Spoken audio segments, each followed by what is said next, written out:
All right, so today I'm gonna break down the trade that I took last week. I only took one trade. Therefore, I'm gonna withdraw about half of the profits that I had from this trade. That's usually what I do. After a couple of weeks, I usually just take half of a week's profit or a full week's profit out and just withdraw it, especially if I didn't have any losses throughout the week. So that way, most of my capital keeps compounding. But I do think that a lot of us, especially us as traders, we only focus on what's next, on what's the next profit.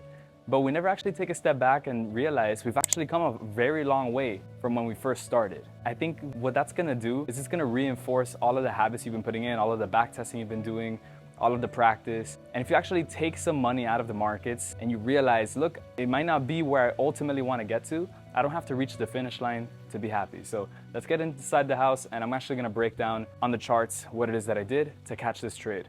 All right, so now that we're on the charts, I'm gonna go ahead and show you guys this trade. So I just requested a withdrawal for about half of the profit.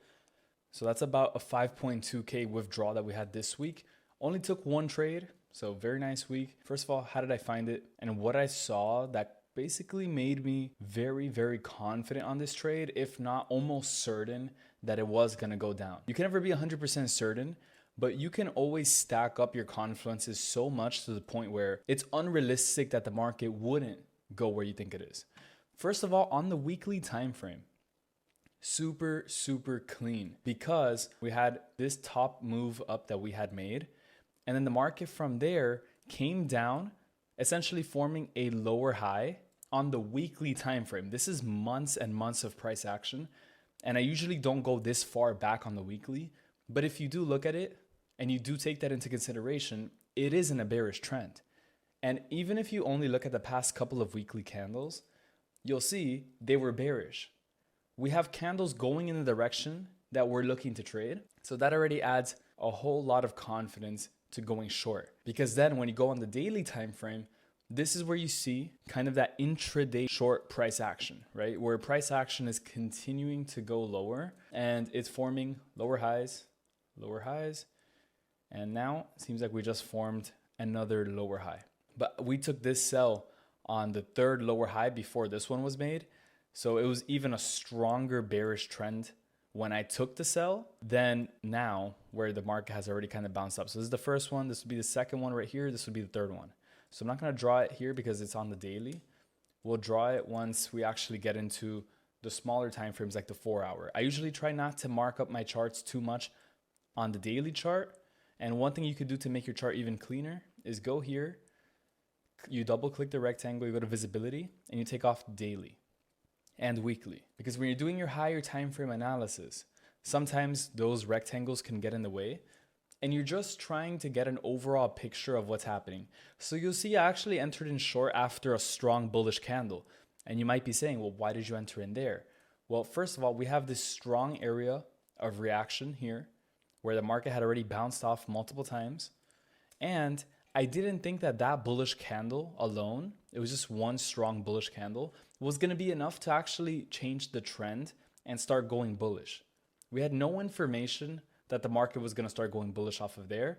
If anything, we had a lot of information that we were going to continue to go bearish. Why? Because of these lower highs that we have on the 4 hour time frame.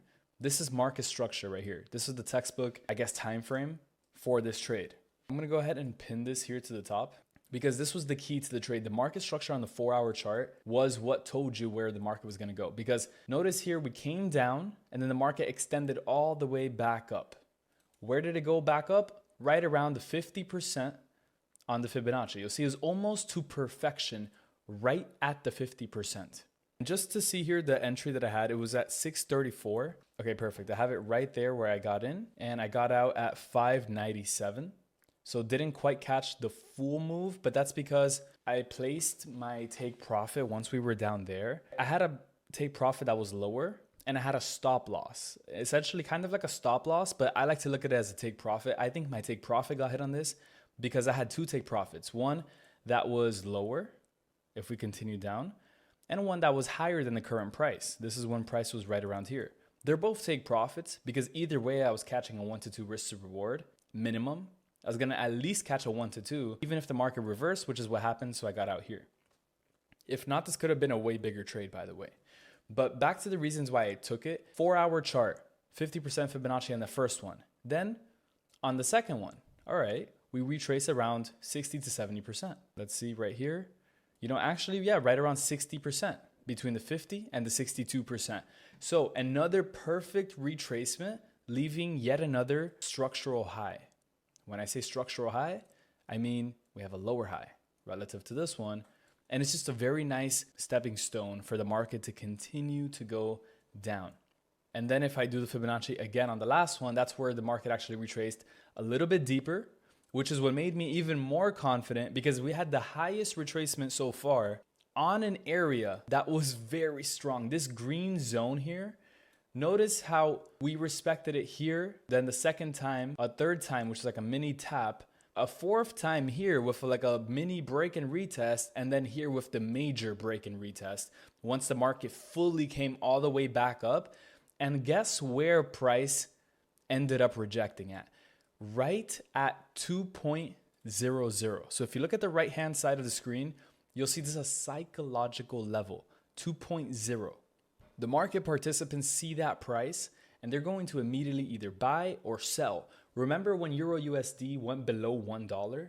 Immediately it got bought back up because it's such a premium price. And for this currency pair, Euro NZD, obviously 2.0 is a very key level that everyone is looking at. So more or less the market came into that area, which was close to this support area. It depends on how tight you want to draw the zones, but more or less it's the same price zone that we bounced off of in the past.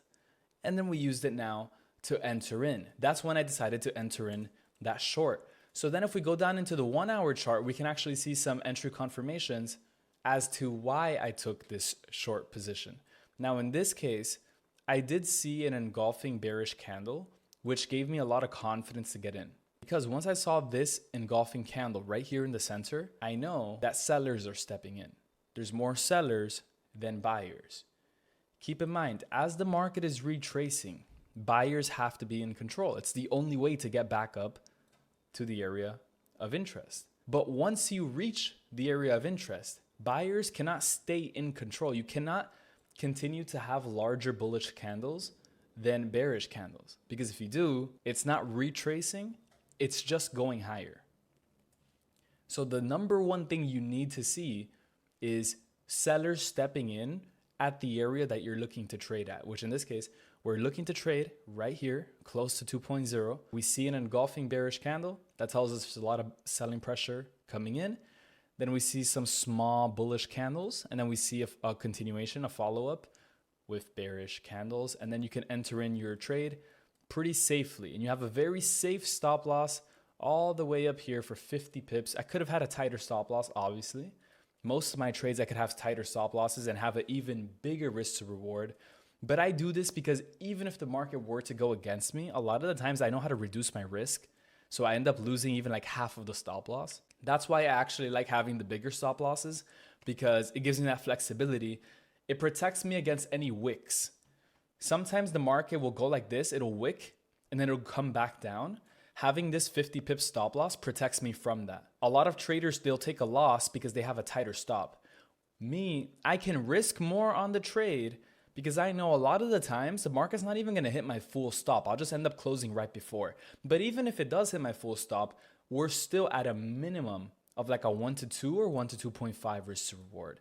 In this case, I closed out at a 1 to 2. Like I said, I did not close out here to the left when the price first hit it. I waited patiently. I was going to wait this out the entire way down. But in this case, as we were down here, I placed my stop loss or like my take profit higher than price. And then I had to take profit lower than price. And, you know, the market did reverse. But that was a great choice. Once again, another good decision, because if I would have kept holding it, I would have either gotten stopped out at break even or stopped out for a full loss, which I don't really let happen anymore at this stage of my trading. Just because that messes with your emotions, and it also just based on probabilities, if the market does reverse all the way back up, it's probably not going to come back down again. So you should just close out. Most of the time, when it does this, it's going to reverse and go higher. So you always want to move your stop to at least break even. Once you're very close to your take profit, I recommend manually closing out or placing your take profits slightly above price or slightly below price. And then at that point, you let it do whatever it's going to do. Chances are, though, if it does start to slow down, it's going to retrace. So you might as well just close out here. So I could have potentially closed out here and maybe secured an extra $2,000 on this trade. But it is what it is. We're going to move on.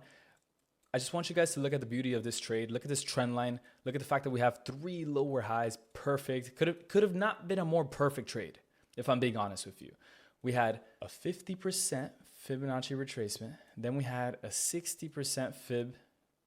And then I entered in here at the 70%.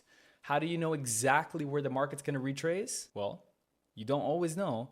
But one of the things that tells you that is wick rejections or bearish engulfing candles if you're looking to sell. In this case, we had both. On this 4-hour chart, a bunch of wicks starting to reject. That's how I knew it was going to retrace there. That's how I knew it was done retesting, and I knew it was most likely going to start coming down. And then if you go down into the 1 hour, you see the engulfing bearish candle. You see how the bullish candle started to form smaller and smaller and smaller until sellers took control, and then we caught this downside move. You kind of want to get in a flow state with the market.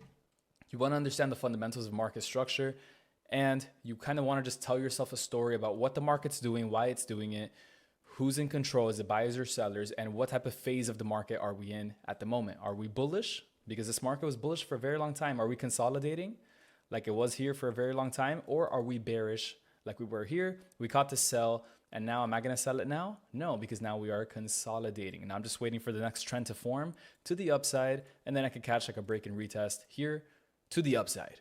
Once we break above 2.0, which is a psychological level, and that's going to confirm to me that we're actually bullish. Because the first time we tried breaking above, we rejected. We got a bunch of wicks. Once again, the wicks tell you where the price is going to go, and it failed. So next time it goes up, it actually has to stay above 2.0, and then I'll go long, and then I'll target back up to these highs at 2.02 or 2.02800. Hopefully that makes sense. If you guys liked my strategy, if you like how I broke this down, leave a comment below. If you are looking to get into trading, this type of trading, specifically swing trading, and you want to learn more, definitely check the link in the description below, and I will see you in the next one.